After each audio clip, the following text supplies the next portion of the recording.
প্রেম হারিয়ে একই অবস্থা নেহা কাক্কারের। সবাইকে গল্পকথা ইউটিউব চ্যানেলে স্বাগতম।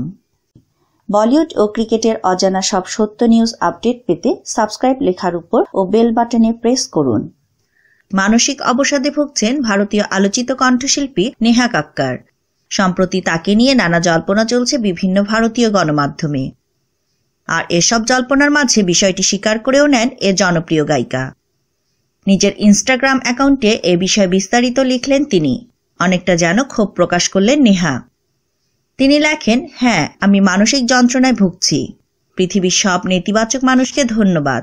আপনারা আমায় জীবনের সব থেকে খারাপ দিন দেখালেন। অভিনন্দন, আপনারা সফল।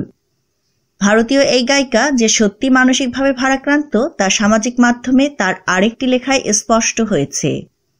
যারা তার গানকে পছন্দ করেন তাদের ধন্যবাদ জানিয়ে তিনি বলেন, এই পোস্টটি বিশেষ কারোর জন্য নয়।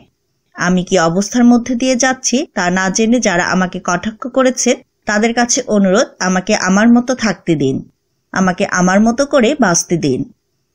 তার ব্যক্তিগত জীবনকে কেন সামাজিক মাধ্যমে টেনে আনা হচ্ছে সে বিষয়েও ক্ষোভ প্রকাশ করেন তিনি।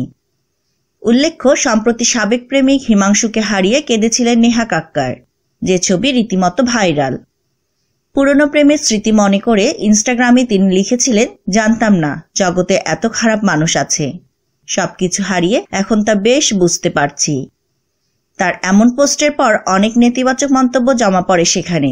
এই ঘটনার পরই সম্প্রতি এই পোস্ট শেয়ার করেন তিনি। প্রসঙ্গত, মাত্র 3 মাস আগে ইন্ডিয়ান আইডল 10-এর সেটে নিজেদের প্রেমকে সবার সামনে নিয়ে এসেছিলেন নেহা ও হিমাংশু। কিন্তু এর মধ্যেই সব শেষ। একজন আরেকজনের মুখ পর্যন্ত দেখছেন না। নেহা কাক্কার দিলবার রিডাক্স, মানালি ট্রান্স, কালা চশমার মতো গান গেয়ে বিখ্যাত। তিনি অনেক রিয়েলিটি শোয়ের বিচারক হিসেবেও কাজ করেছেন। নেহার শেষ গান আঁখ মারে মিউজিক চার্টের 1 নম্বরে ছিল কয়েকদিন আগেই। সো ভিউয়ার্স, নেহা কাক্কারের এই বর্তমান সিচুয়েশনের বিষয়ে আপনাদের মতামত জানিয়ে দিন আমাদের কমেন্ট বক্সে। আর ভিডিওটিতে লাইক ও শেয়ার দিয়ে আমাদের সাথেই থাকুন। ধন্যবাদ।